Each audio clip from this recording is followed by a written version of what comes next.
Então, para seguir um pouco, né, Eduardo, eu queria que você me contasse um pouco da continuidade da sua carreira, né? Que a gente falou bastante do começo. Sim. E como é que foi seguir, né? Depois que você já tinha feito o curso de auditor interno, depois como é que foi desenvolvendo até você virar um auditor externo, né? Que vai trabalhar para o credenciador. E um pouco que te marcou, né, nessa história, desde auditor interno até auditor externo. O que você vê que teve visibilidade ou coisas muito loucas que aconteceram? Como é que você vê isso? Bom, depois de um tempo eu fui convidado, né, para um plano de saúde, no caso a Prevent Senior me convidou lá para ser convidado como especialista em qualidade, então eu fui como especialista em qualidade, e a minha missão era fazer implantação de ISO nos serviços do convênio. Né? Você era o cara da corporativo que ia fazendo nos vários lugares, avaliando se os caras estavam de acordo com a norma. Isso, na verdade eu fazia de tudo um pouco, então eu fazia toda a parte de estruturação, então eu falava, olha, precisa desse documento, desse indicador, ajudava as áreas operacionais a colocar isso na prática e no papel, mas muito mais na prática, porque a operação corre solta, e aí você fala, olha, não, agora tem que ter esse padrão, tem que seguir esse procedimento, esse checklist, gera um pouco de desconforto, né? Eu acho que essa é a maior dificuldade, né? A maior dificuldade. O cara que tá meio que trocar a roda com o carro andando, né? Eu acho que trocar a roda com o carro andando, e tem muita questão da síndrome de Gabriela. Como é que é isso? A síndrome de Gabriela, eu nasci assim, eu cresci assim, sim. Eu vou morrer assim. Especialmente quando você tem colaboradores muito antigos na organização, são muito resistentes à mudança, ou aqueles que são donos de tudo, né? Então assim, eu faço um determinado balanço, um determinado procedimento, e não quero que ninguém mais faça. Né? Então isso acontece, essas pessoas são mais resistentes, e você tem que desenvolver estratégias para trazê-las para dentro, para convencer, usar poder de convencimento. É também uma questão muito pessoal, tem que ter uma habilidade, é uma soft skill, pensando em auditoria e consultoria também, sistemas de gestão, ter essa habilidade de convencer as pessoas. Acho que é pra vida isso, né? Todo lugar você vai ter que trabalhar com alguém, vender ideia, mostrar porque é importante. Sim. Mas então, volte, desculpa, a gente digrediu um pouco. Você estava lá, foi convidado para o Prevent Senior. E aí a gente começou a fazer, o meu primeiro projeto foi a implantação no centro oftalmológico. Então lá tinha cirurgia, consulta, toda a parte de oftalmologia, nós entregamos aí depois de mais ou menos uns 6 meses de projeto.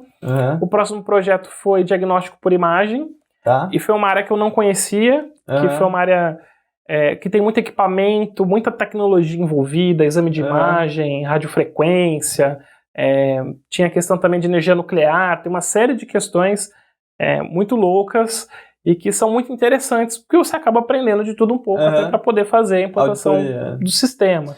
Se bem que a ISO ela vai ver mais que você tem uma maneira de gerenciar aquilo, não entra tanto no detalhe técnico. Perfeito. Mas é muito comum que as áreas se sentem carentes. Então ele fala assim, olha, eu preciso controlar isso aqui, mas eu não sei muito bem. Aí você fala, me explica. Aí ele te explica o detalhe, você fala, a melhor forma é desta maneira ou daquela maneira. Então você absorve muito conteúdo. Acho que isso é interessante, né? Porque... Acho que é o grande diferencial. O grande diferencial, pensando até em carreira, é você ter essa possibilidade de adquirir conhecimento trabalhando. E adquirir mais rápido. Você acha que isso te ajudou, tipo, de fazer essas auditorias? Ajuda você a chegar num lugar novo e se ambientalizar mais rápido? Assim? Ajuda, porque você, por exemplo, já auditei manutenção. Então você já sabe quais são os requisitos de manutenção, como que é feita calibração, manutenção preventiva, jurídico, tecnologia, área médica. Ou até chegar num lugar que você nunca trabalhou antes, mas você sabe as perguntas certas para se ambientalizar mais rápido. Né? Sim, porque assim, como a ISO é uma estrutura padrão, você sabe quais perguntas fazer para você obter as informações que você precisa. E aí, depois das primeiras 10 perguntas, você já está mais habituado. Então aí, quando a gente finalizou o diagnóstico por imagem, veio o grande desafio, que eu acho que foi o grande diferencial, que eu recebi o desafio de fazer o planejamento da implantação de ISO em 11 hospitais. Caramba! Simultaneamente. Loucura. Loucura total. A gente tinha uma força de trabalho nesses hospitais de 4 mil colaboradores. Caramba! Para você mobilizar, capacitar. Mas não era sozinho, você tinha uma equipe que tinha uma equipe. Você era tipo um auditor líder, assim. Eu estava como responsável pelo projeto, então era líder do projeto. A equipe da qualidade lá tinha mais ou menos umas 20 e poucas pessoas, era uma equipe relativamente grande para a rede, e nós tivemos todo esse trabalho de estruturar o programa, definir escopo, capacitar as pessoas, sensibilizar, alinhar planejamento estratégico. Acho que foi um item que marcou muito, porque foi um projeto muito grande, com espaço de tempo muito curto. E a motivação vinha do nível corporativo alto, assim, os caras queriam, tem que ter a acreditação. Sim. E ponto. Na verdade, no mercado de saúde, em especial, tem se tornado um diferencial. E aí algumas empresas optam pela acreditação, outras pela certificação. É uma questão de decisão estratégica, mas naquele momento a companhia estava interessada numa certificação mesmo, até porque as acreditações, em geral, têm um nível de dificuldade um pouco mais alto. Tá. Então era um pouquinho mais fácil começar padronizando para daí dar o próximo passo. Tava começando pela ISO, sim, para depois buscar uma ONA. Isso, perfeito. Uma ONA, uma Joint, uma Kementum, que são outras acreditações na área de saúde. Maravilha. E desse projeto, o que você achou que foi o mais difícil, assim, que você acha? Eu acho que mais difícil é você mobilizar tanta gente, né? Você acha que é mais difícil passar a ideia de acreditação de você para cima, para os superiores, ou de você para baixo, para a galera do processo? Eu acho que para baixo é mais difícil. Até porque para cima, em linhas gerais, eles entendem que é uma decisão estratégica e falam, não, tudo bem, pode fazer, vamos lá. Para baixo é mais difícil, porque a pessoa entende que você quer mexer no jeito dela de trabalhar, que não é assim que se faz. Sempre tinha uma questão muito grande, né, de manutenção preventiva, falando até de auditoria. Toda vez que a gente vai fazer uma auditoria, e isso é um requisito muito comum, tem a questão da manutenção preventiva. Em quase todas as organizações há problema nesse processo. Há uma deficiência de caixa, porque manutenção é cara. Às vezes as pessoas nem entendem o que é a manutenção preventiva. Muitas vezes as pessoas negligenciam. Sim. Né? Ou então eu já vi acontecer que assim, a pessoa fez a manutenção e não fez o registro. Então também tem muito essa questão. Então a gente brinca sempre que no relatório de auditoria já é uma auditoria que você já sai de casa com ela preenchida, porque é quase certeza que você vai encontrar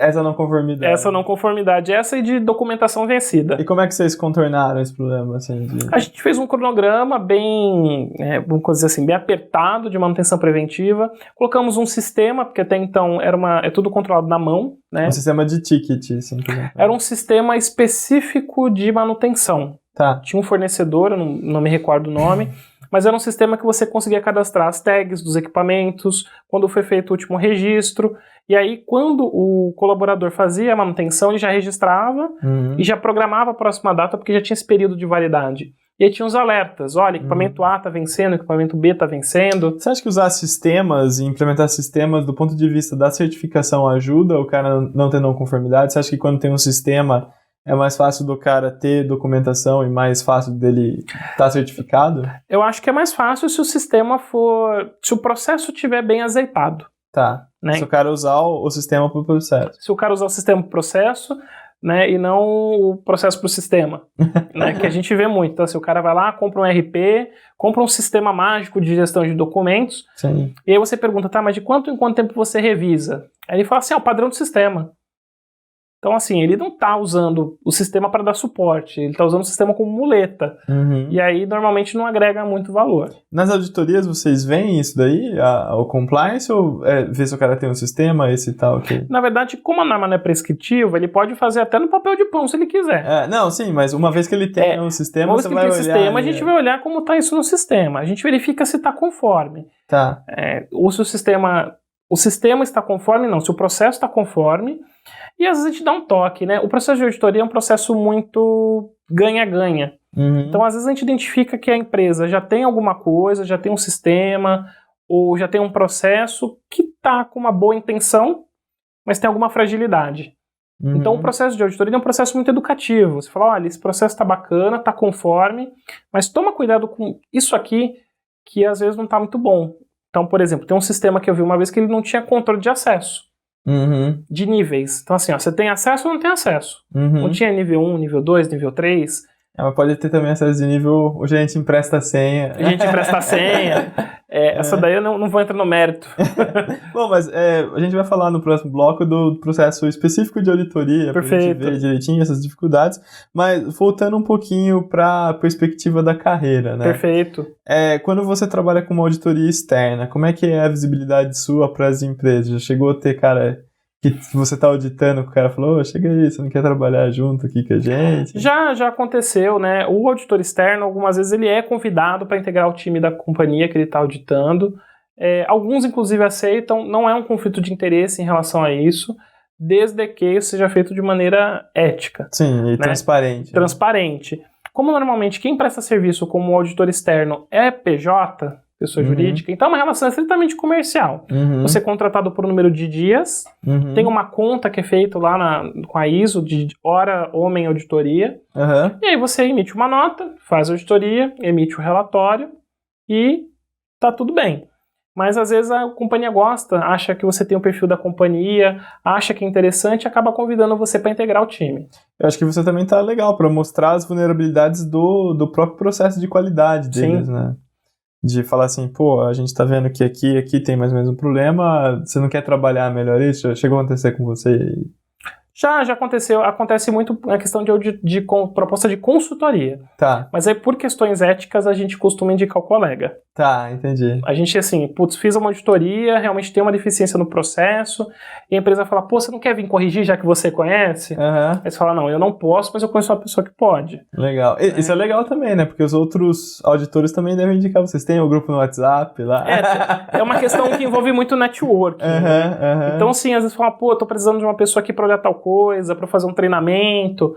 Então a gente consegue fazer essa troca, porque como muitas vezes a gente volta pra auditar a mesma empresa, a empresa, quando contrata um processo de certificação, ela pode escolher o auditor. Então, assim, faça a recomendação, são enviados currículos, a empresa fala, eu quero que venha o Murilo me auditar. Pro birô que está certificando, eles podem falar, eu quero que venha aquele cara. Isso, e aí o que acontece? Normalmente é a mesma pessoa. Tá. Eles acostumam, gostam, criam uma relação de confiança com o seu trabalho.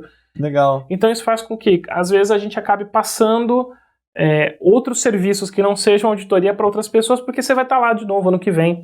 Entendi. Você não pode auditar um trabalho que você mesmo participou do desenvolvimento, tem uma questão ética envolvida muito forte. Entendi, não, legal. Bom, então, só recapitulando um pouco, né, o processo é bem interessante pela visibilidade que dá, né, Sim. Tanto interno quanto externo, até mesmo quando você quer seguir carreira e externo, te abre possibilidades até nos auditados, né. Sim, com certeza. Ou mesmo uma possibilidade de network, né, se o teu amigo vai te indicar, você fica amigo do Eduardo e te indica. Mas é uma coisa bem interessante, pela know-how de aprender mais rápido sobre diversas áreas, é uma área também que não tem aquela rotina do escritório. Rotina não existe. Apesar de método, não tem rotina. Apesar de método, não tem rotina. Então, basicamente isso. No próximo bloco a gente vai falar um pouquinho sobre o passo a passo de um processo de auditoria. Então, como é que faz? A gente vai discutir como é que faz a auditoria, tanto do ponto de vista do auditor, quanto do ponto de vista da empresa auditada. Até mais.